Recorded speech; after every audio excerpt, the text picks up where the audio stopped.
Welcome to Prody Seminar's exclusive course, Forbidden Foods, Forbidden Points, and Women in the History of Obstetrics, presented by Debra.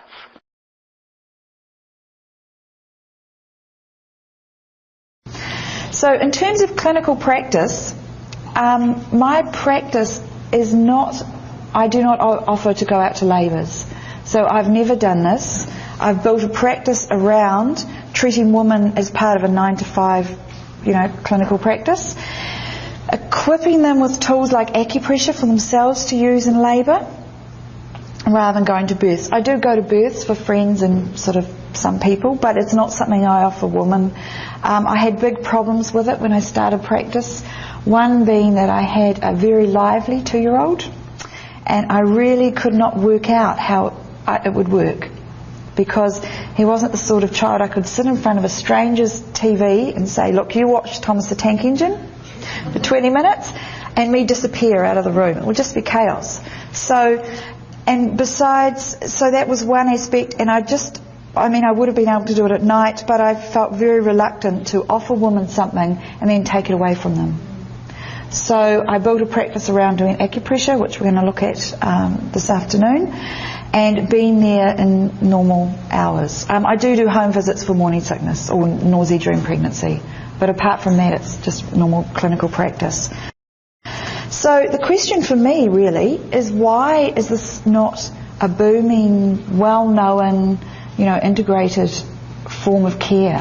Because to me it's a very obvious one, and the benefits are so remarkable in terms of women are in small groups, they're talking to each other, your business grows quite well by itself. So I'm very intrigued about why people perhaps, why I have the privilege of coming to your country and talking to you today about something that I think it should be as common as that you have acupuncture for sore backs. So, it's sort of a bit of a mystery to me. So I'd like to look at some possible reasons why acupuncture isn't widely known or used in obstetrics. And one is these forbidden points. The so-called sort of dangerous, if you do something wrong, you're going to cause catastrophe sort of idea that surrounds them. Certainly was given to me in my training, and I certainly meet practitioners, when I was practicing, I got there was a certain amount of resistance, so other practitioners were telling their women they couldn't be treated in pregnancy, and then I was promoting it. And I did, there were issues around how safe is it to use in pregnancy.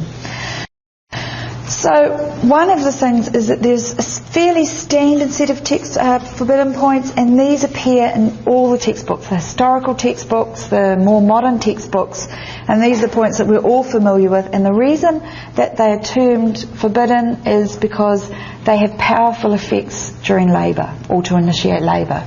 So these are your standard induction points: gallbladder 21, large intestine 4, spleen 6, bladder 60, bladder 67, and usually points on the lower abdomen or sacral area are also mentioned. So that's fairly standard. Everyone was taught that in their training. Any book you pick up will mention these points. But then we have a whole other group. So these are the earliest ones I could find, and these come from a book that ended up being translated by Lavier, who later trained Van Buren. So is anyone here familiar with Van Buren? No? Okay, so we don't need to go into that conversation. Right. So there's a list of points, and you can see large intestine 4, but the others, there was no reason given why these should not be used in pregnancy, just that these should not be used. But you'll see some of these carry through into the other lists. So these are Van Buren's lecture notes. So Van Buren was a European acupuncturist who gave all his students notes about points that you were not supposed to use in pregnancy. And how this list works is that in the first month you don't do any of the points on the first line. Now personally, stomach 1 is an easy one for me not to want to do.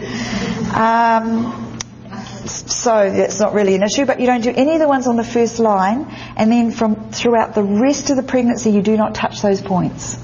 So you never do stomach 1 through the whole pregnancy.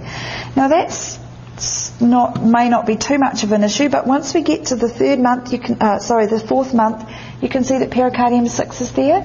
So that means you're not allowed to do it in the 4th month, and then you're not allowed to do it for the rest of the pregnancy, which caused some, issues for me. There's also spleen 9. That's another point I'm going to recommend using. Spleen 4 at times. There's Sanjiao points. And of course large intestine 11, and once you get to the 9th month, stomach 36.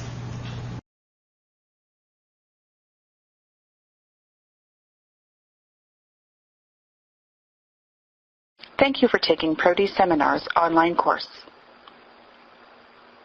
For more information on this or other live distance or online courses, please visit www.prodseminars.com.